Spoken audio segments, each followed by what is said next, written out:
Who was Neil Armstrong? By Roberta Edwards. Who was Neil Armstrong? It is July 16, 1969. By 9 a.m., the temperature hits a whipping 90 degrees.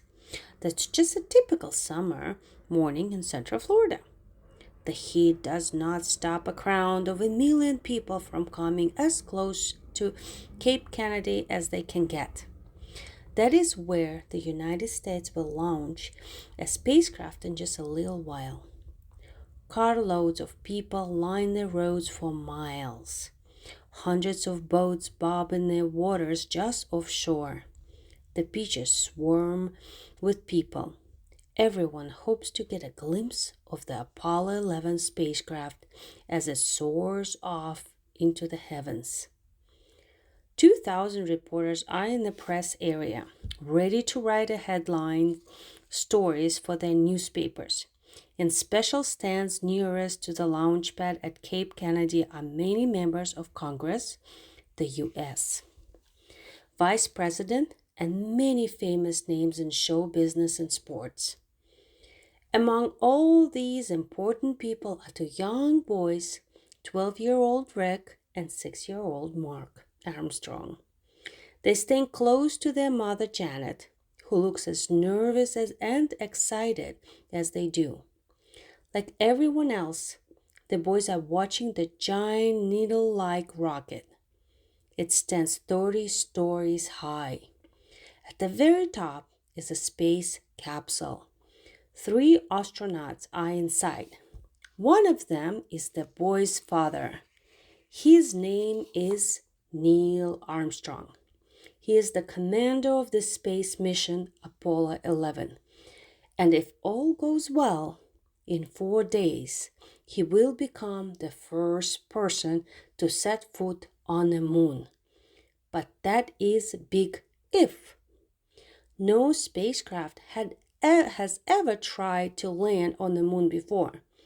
What if Apollo 11 makes it to the moon, but then can't get back to Earth?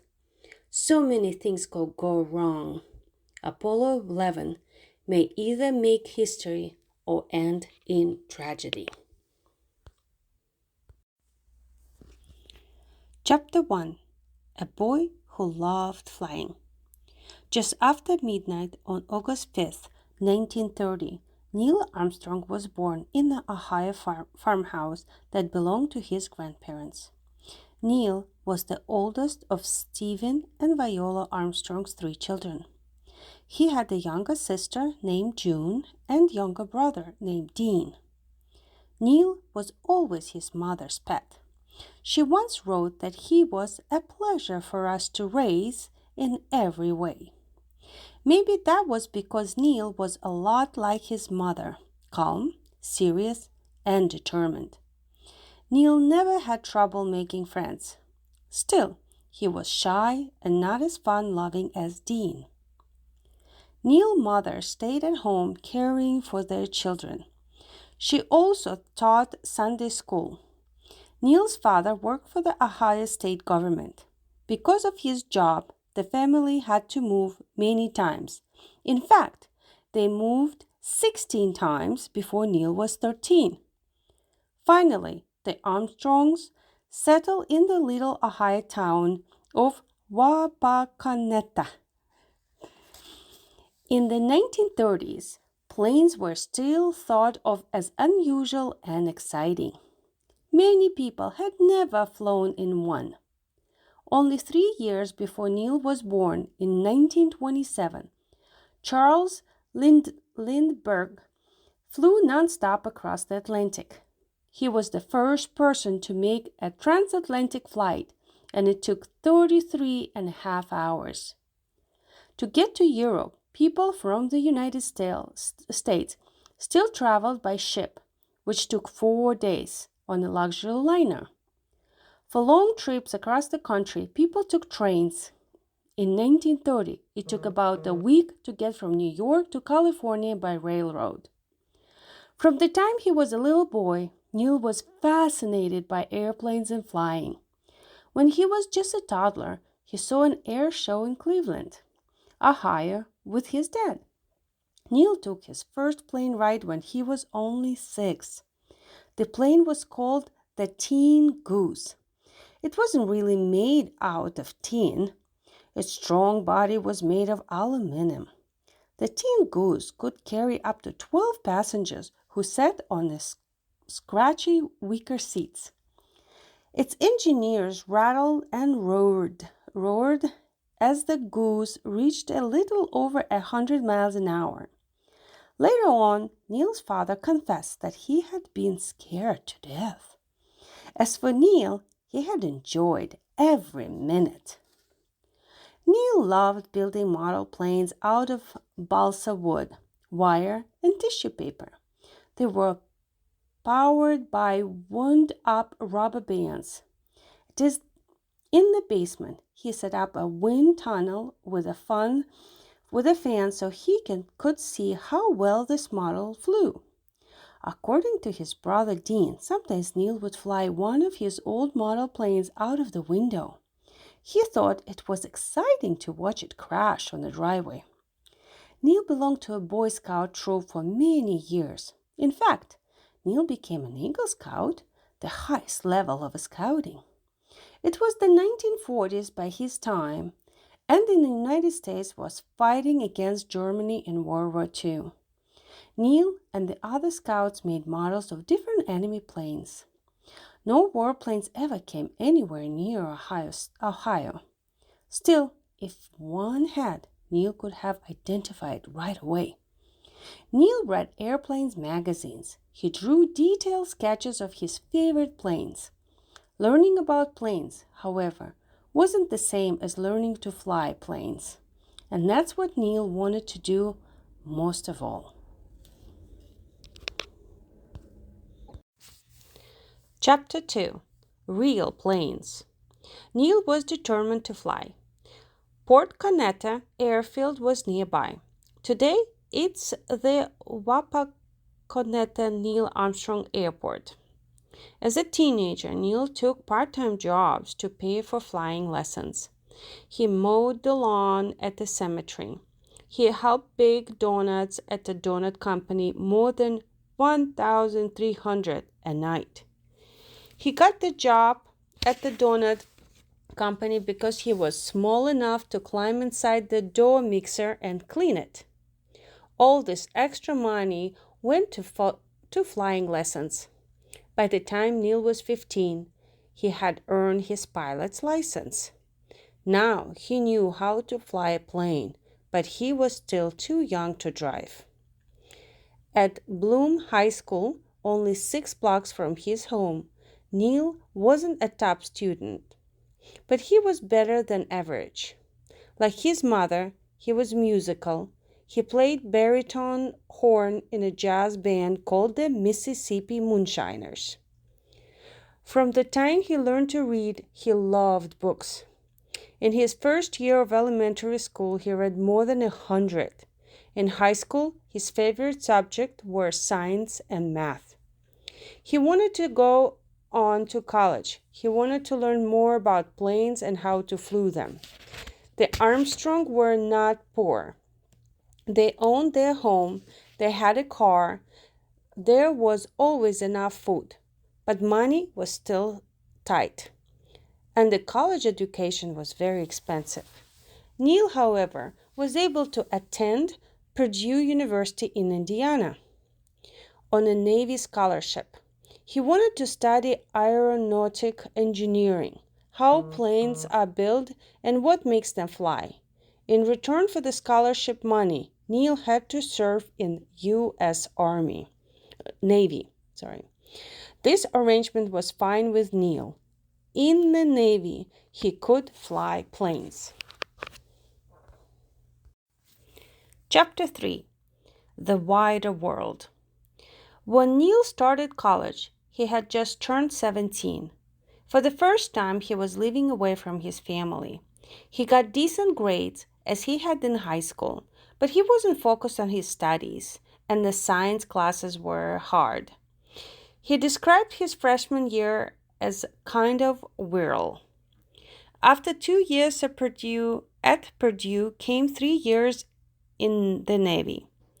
This was when Neil Armstrong became an airman.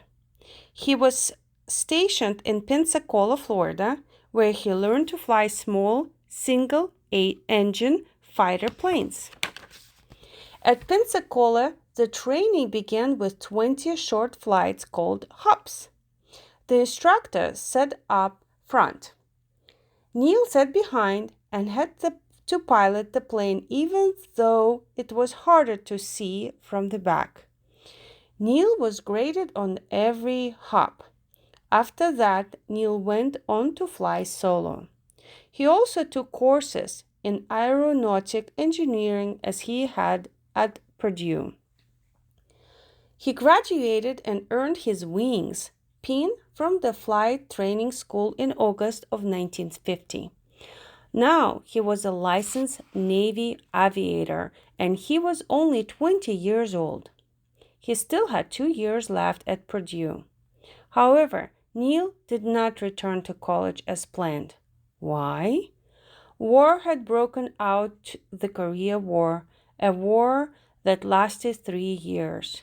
The war sent Neil Armstrong halfway across the globe. In Korea, Neil Armstrong belonged to Fighter Squadron 51. He was one of the very youngest pilots.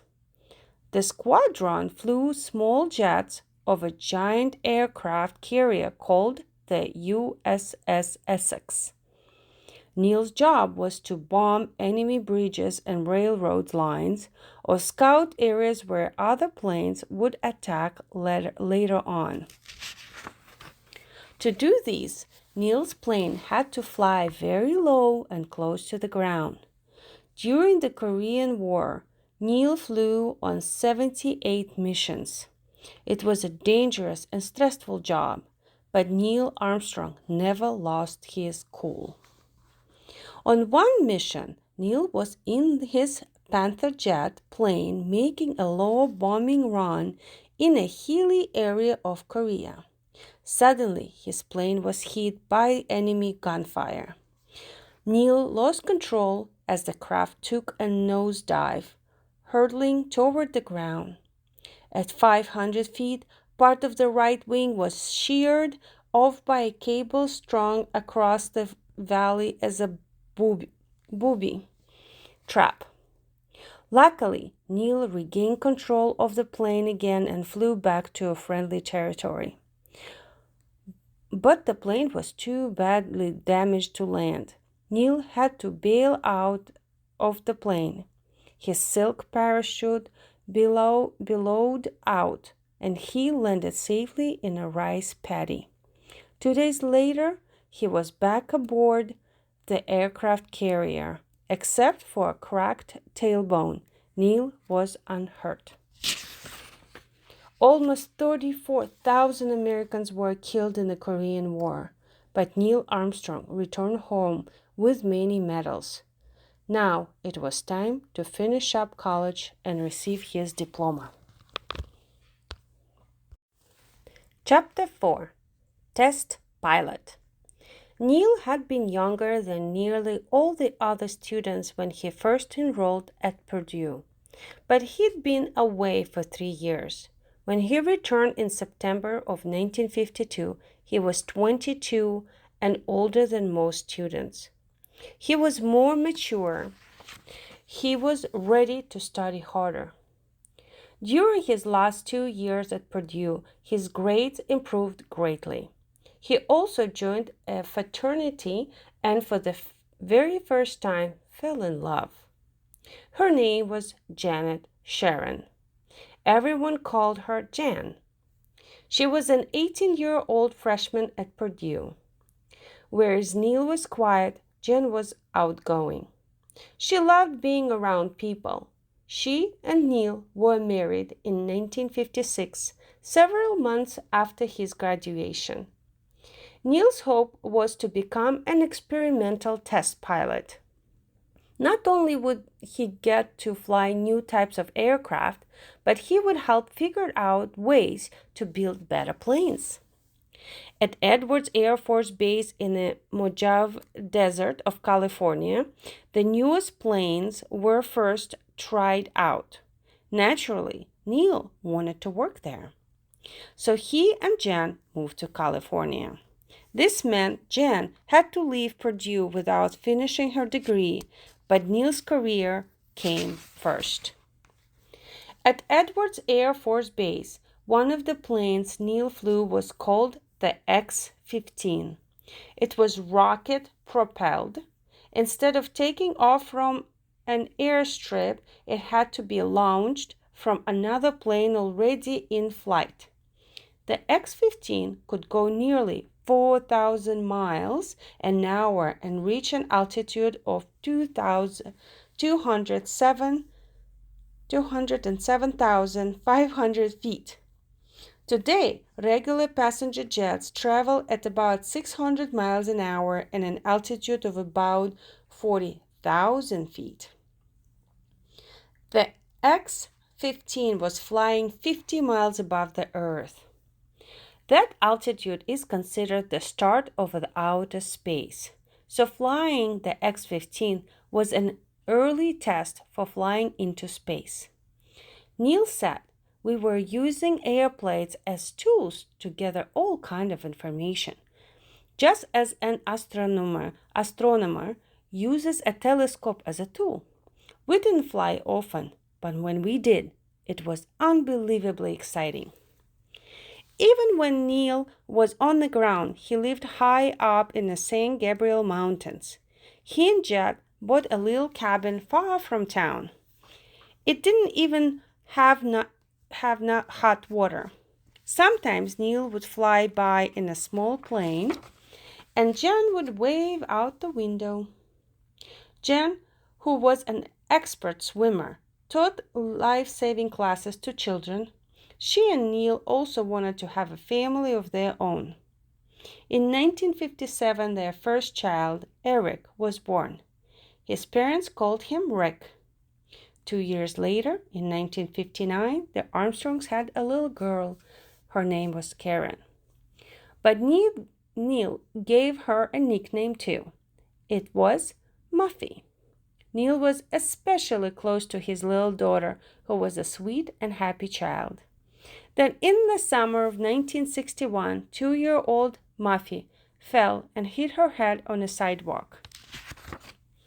It wasn't a bad accident. Yet afterward, her eyes became crossed.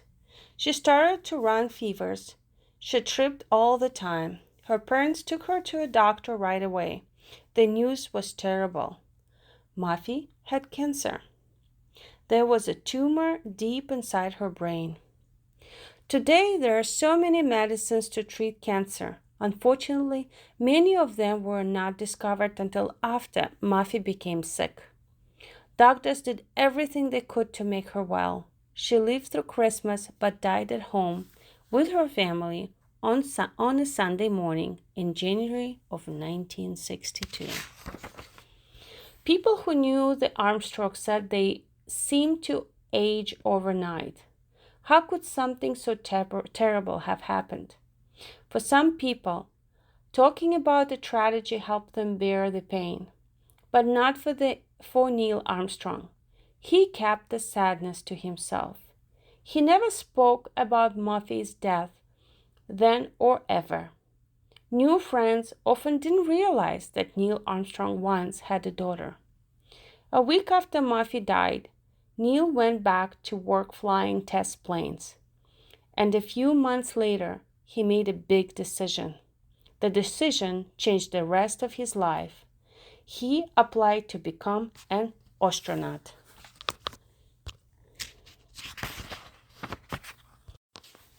Chapter 5. The Space Race.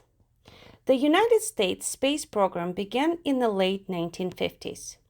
Only a little more than 50 years early, in 1903, Wilbur and Orville Wright flew the first airplane in Kitty Hawk, North Carolina.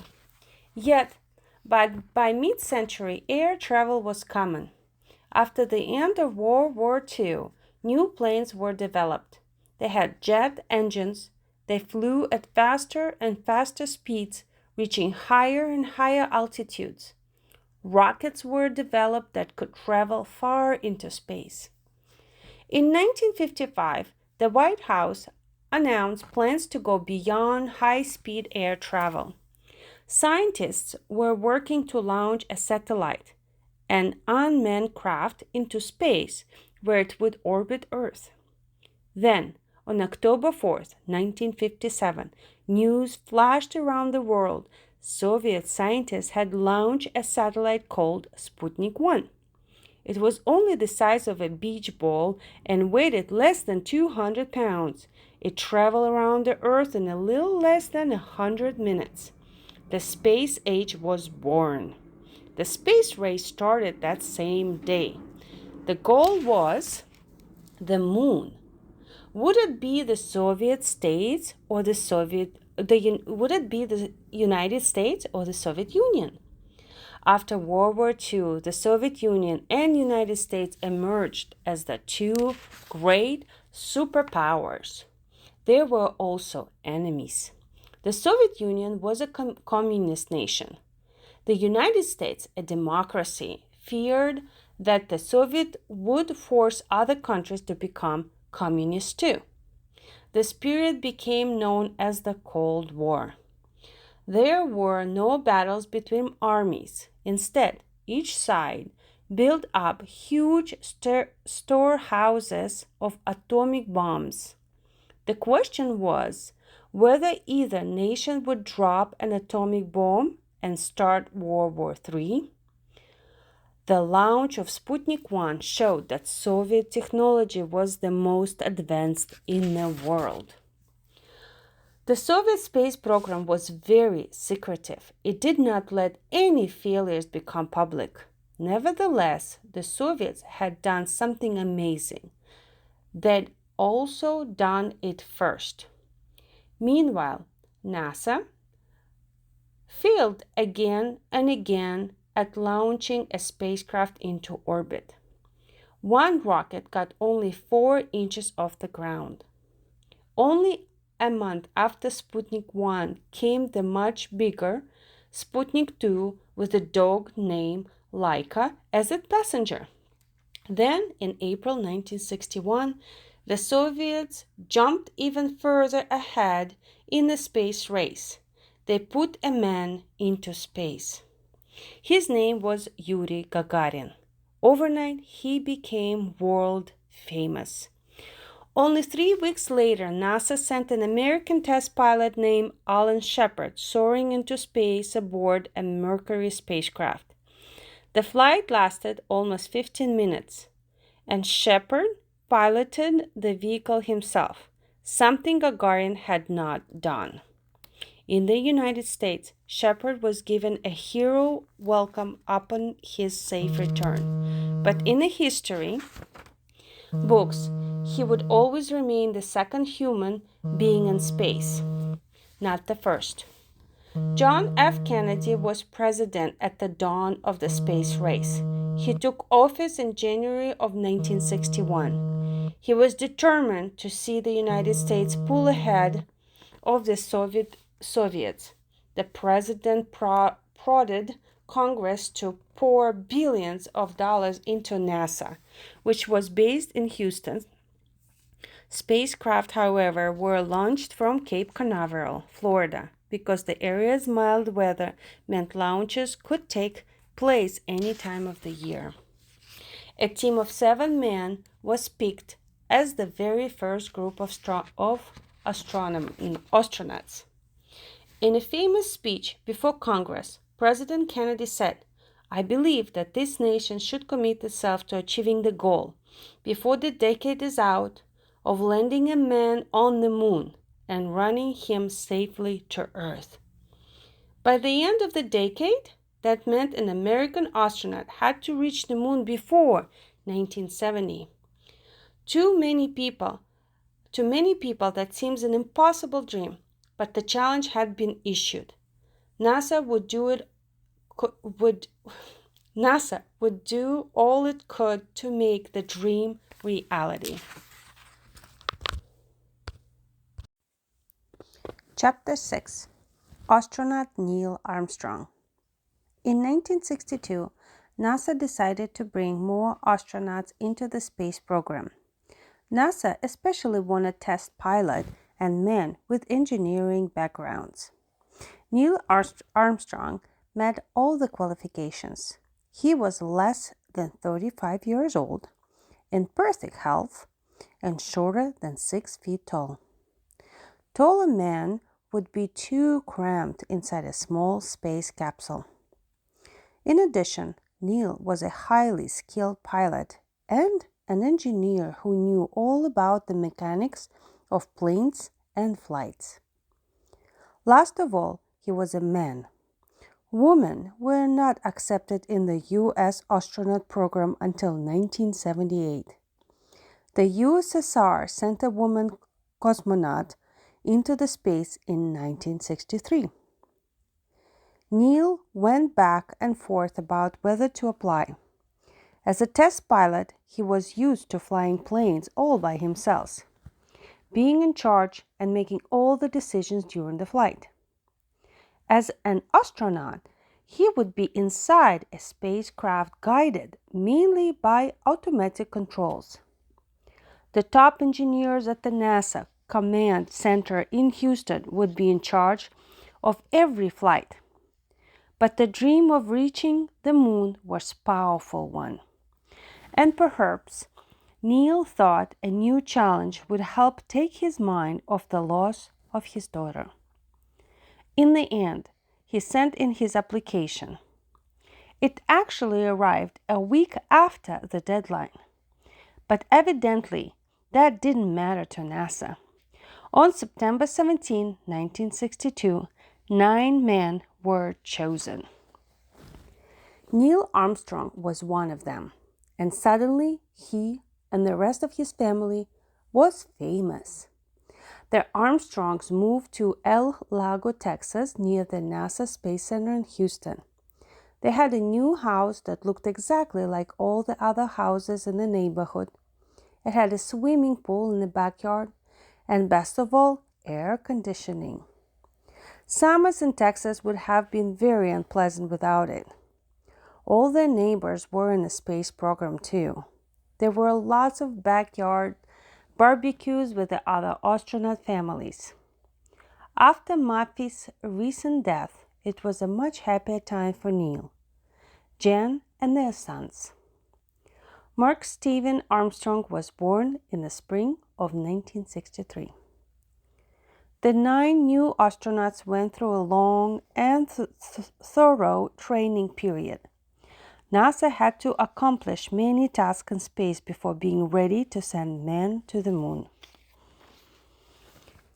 On the face of it, some of the training exercises seemed to have nothing to do with space flight. For example, soon after becoming an astronaut, Neil was sent to the steamy jungle of Panama. Why? The reason was simple. On returning from the moon, a spacecraft might crash anywhere on Earth, a mountaintop, the desert, or the jungle. Astronauts had to be able to survive until rescued. So Neil and fellow astronauts spent several days in the rainforest in a small tent with just a survival kit. They ate whatever they could find, even if that meant bugs, roots, and worms. Being an astronaut became Neil's life. It was much more than a job. According to Jan, the Apollo mission consumed her husband. And the training hardly ever let up, lasting 12 or more hours a day. In a spacecraft, there is no gravity. Everything is weightless and floats unless it is anchored down. NASA had a special plane in which Neil and 8 others could experience weightlessness for a short period of time. Its nickname was the Vomit Comet. It was dive down from a high altitude, then climb up steeply for another dive. It was like being on a roller coaster. At the top of each climb, the astronauts would experience weightlessness for about 30 seconds. Due to his demanding job, Neil spent less time at home. One night, he arrived home very late.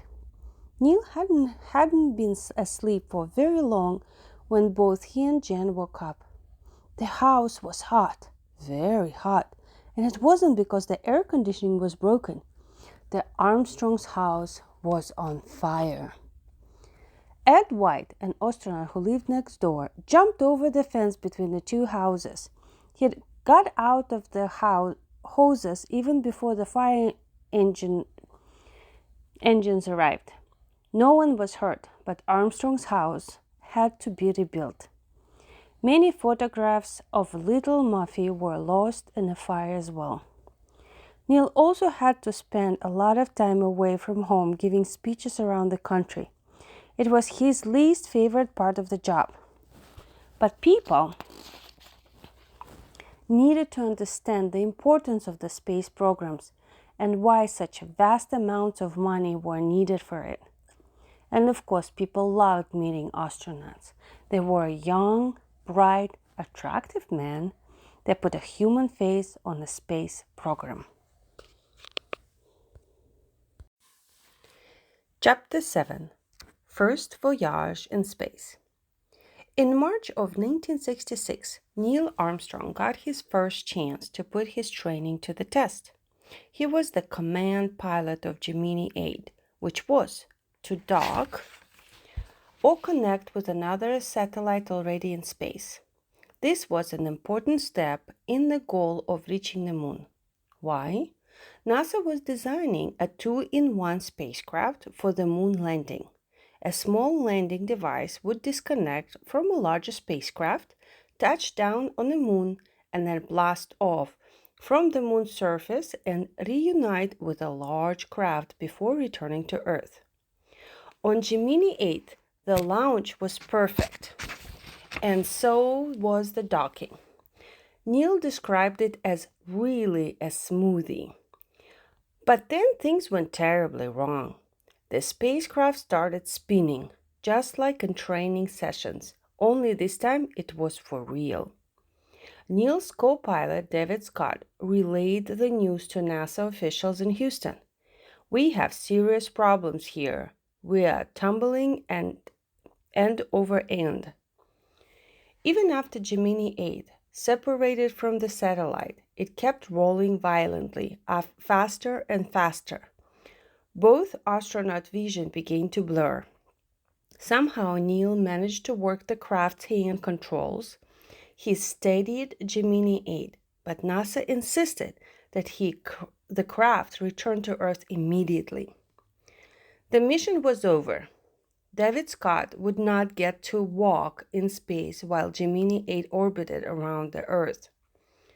The astronauts splashed down in the Pacific Ocean and were picked up safe and sound. But newspapers criticized the mission. One called it a nightmare in space. Afterward, Neil was very depressed about not completing the mission. He worried that somehow he had made a mistake. Perhaps NASA would think twice before sending him on future trips into space. But it turned out that the problem was with a faulty thruster, a small rocket engine that provides forward motion. It was NASA's mistakes, not Neil's. Neil had a much closer call on May 6, 1968, during a training exercise. He was piloting a vehicle called the Flying Bedstead because it looked a little like a mattress. It had been a routine flight. Neil was less than 200 feet from landing on the ground. With no warning, the flying bedstead began to spin out of control. Neil had to eject and parachute into the runway just seconds before the plane crashed and went up in flames. The public sometimes lost sight of the risks involved in a space program. The astronauts and the scientists at the NASA, however, never did. That's why the training and testing was so long and hard. At the end of December of 1968, the Apollo 8 astronauts orbited the moon. The purpose was to search for good landing spots. This was the next to last step before landing a man on the moon. The next missions were to perfect the landing device that would separate from the larger spacecraft and touch down on the surface of the moon. In January 1969, Neil Armstrong was named commander of Apollo 11. The other two astronauts were Buzz Aldrin and Michael Collins. Most of the early Apollo crews became good friends during their many months training together. The three men of Apollo 11 worked well together but never grew close.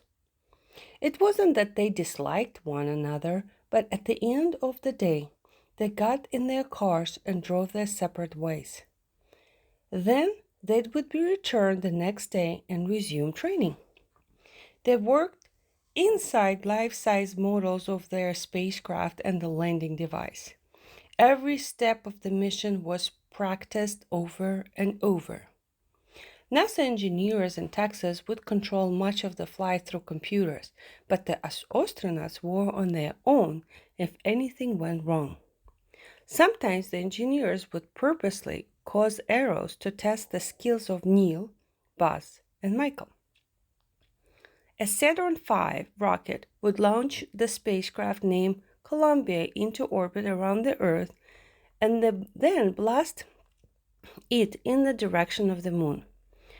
Once Columbia was pulled into the moon's orbit, the four-legged landing device, similar to the flying bedstead, could separate and touch down. Neil and Buzz would spend about 2.5 hours on the moon, while Michael stayed alone in Columbia orbiting the moon. After a couple of hours on the moon, Neil and Buzz would enter the top part of the landing device and blast off. The bottom part of the landing device would remain on the moon. Once they reconnected with Columbia, the astronauts would climb back into the cabin and then return trip to Earth would begin. That was the plan. But would it work? The dangers of spaceflight. The Apollo program came after the Gemini program. Apollo spacecraft were bigger and better. NASA thought a moon landing might happen in 1967. 3 astronauts were chosen for the first Apollo mission: Roger Chaffee, Gus Grissom, and Ed White. The kind neighbor who helped the Armstrongs during the house fire. As always, there was a dress rehearsal a couple of weeks before the actual flight. The 3 men were in their spacesuits, strapped into the capsule that sat atop a giant Saturn rocket. A frayed wire sent out a spark. In seconds, the small cabin was engulfed in flames. All 3 astronauts were killed almost instantly. NASA always worried that something might go wrong during a space mission and astronauts might die. But for a small mistake on the ground to cause such a tragedy seems senseless. For the next 2 years, scientists and engineers rethought every step of the moon landing. The concern for safety meant a delay, but necessary one. Chapter 8. Next stop, the moon. On the morning of July 16, 1969, Neil and his 2 fellow Apollo 11 crewmen rose at 4:15 a.m. They had steak and eggs for breakfast, the same breakfast all astronauts had before flight. The night before, a special visitor had arrived for dinner to wish them good luck: Charles Lindbergh. Once the astronauts were in their bulky space suits and helmets, an elevator on the launch pad took them up, past the Saturn rocket, to the space capsule Columbia. The countdown for Apollo 11 had started days ago. Now there were only a few minutes left until the launch. Launch control in Florida was responsible only for the very beginning of the flight. Once the craft cleared the launch tower, the NASA team in Houston would take over. It was the last seconds of the countdown. 6, 5, 4. It seemed as if everyone was watching held their breath. 3, 2, 1. Blast off. Trailing fire, the starting rocket with the astronaut inside, the Columbia capsule soared into the sky. The entire cabin was rattling. But after just a few minutes, the reach grew smooth. The Saturn V was a three-stage rocket engine. Three engines were needed because it wasn't possible to build a single engine with enough power to take the craft 250,000 miles away.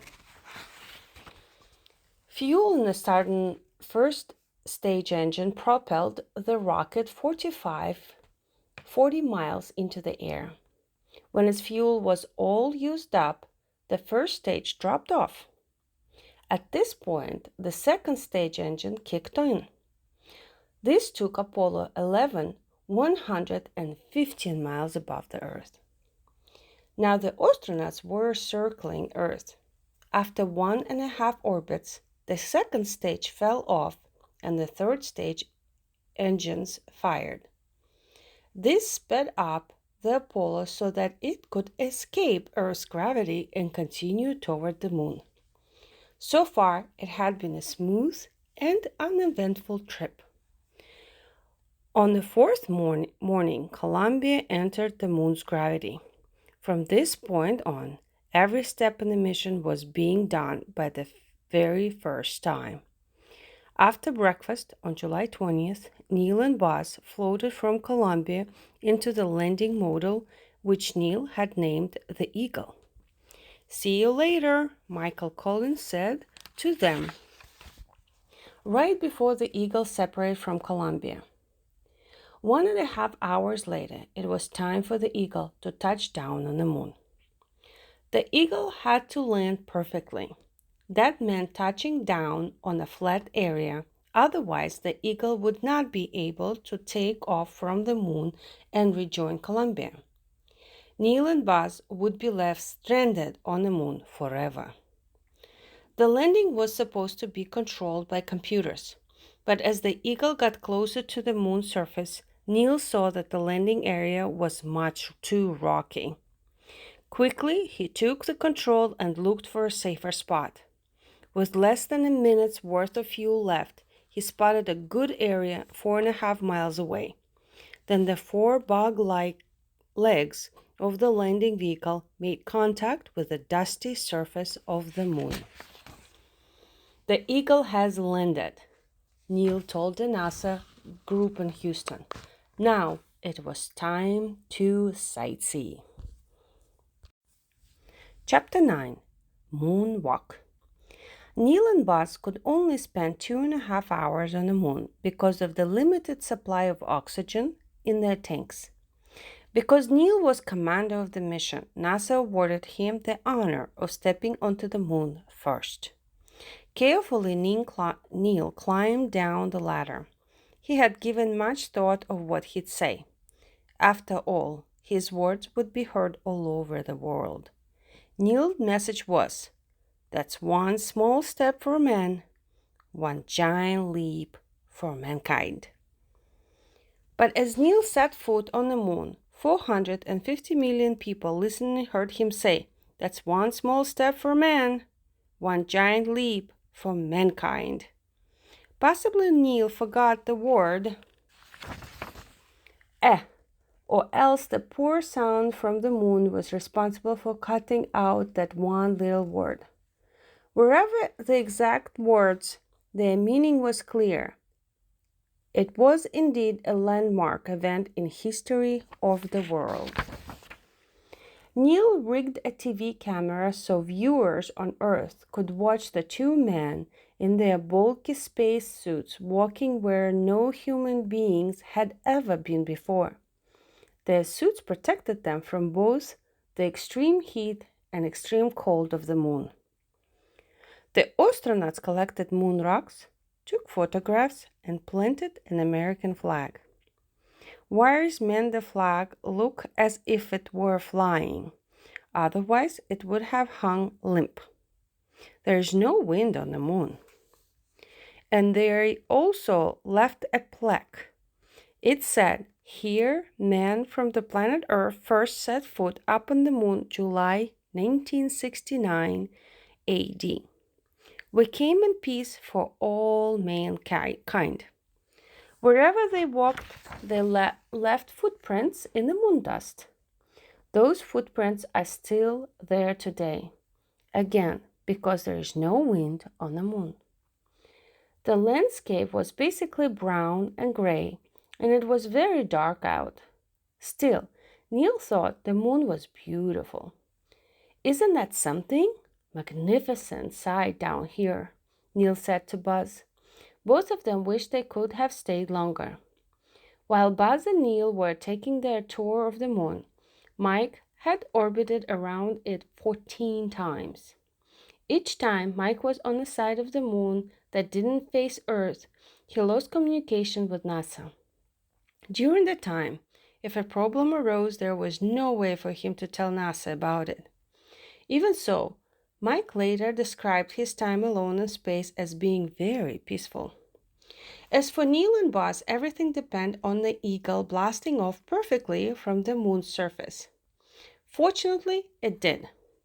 After Neil and Buzz reconnected with Columbia, they climbed back into the cabin with Mike. Then the Eagle was set adrift to orbit the moon. It had done its job. There was no need for it anymore. And besides, it couldn't be brought back to Earth. It would have burned up on hitting the atmosphere. The Eagle eventually crashed into the moon. Once Mike fired the rockets that pulled Columbia away from the moon's gravity, the Apollo 11 crewmen were on their way home. Chapter 10. Returning Home. It was a 60-hour trip back to Earth.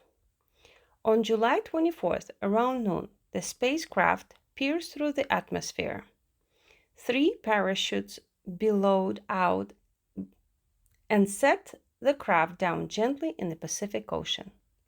A helicopter picked up the astronauts and took them to a recovery ship. Neil, Buzz, and Mike were home. Yes, they were finally home. But they could not see their families or friends. For almost 3 weeks, the 3 astronauts were kept in isolation. Scientists had to make sure that they had not brought back germs from the moon. On August 13th, the 3 astronauts and their families arrived in New York City in Air Force One, the president's plane. All during the parade in their honor, the cheering never stopped. People threw so much confetti and ticker tape, it looked as if there were a summertime blizzard. Neil and his crewmates not only toured United States, they visited 21 other countries on what was called the Giant Leap Tour. The Apollo 11 astronauts were world famous. Neil Armstrong most of all. Neil had never liked attention. He was happiest soaring above Earth, flying in a plane. In the years after his trip to the moon, he tried to live a much quieter life. He became a professor at a college in Ohio. He bought a farm. Sadly, he and Janet were divorced after 38 years of marriage. Neil got married again to a woman named Carol Held Knight, who also enjoys flying. During the years of Apollo space program, which ended in 1972, 10 other astronauts walked on the moon. NASA does not have plans to send more people to the moon. Yet the first trip there remains an important event, a great human achievement. Neil Armstrong died on August 25, 2012. He was a modest man who felt he did not deserve all the fame. He always said that he was part of a great team. He was not talking just about the 2 other Apollo 11 astronauts. He meant all the people at NASA who made the dream of reaching the moon possible.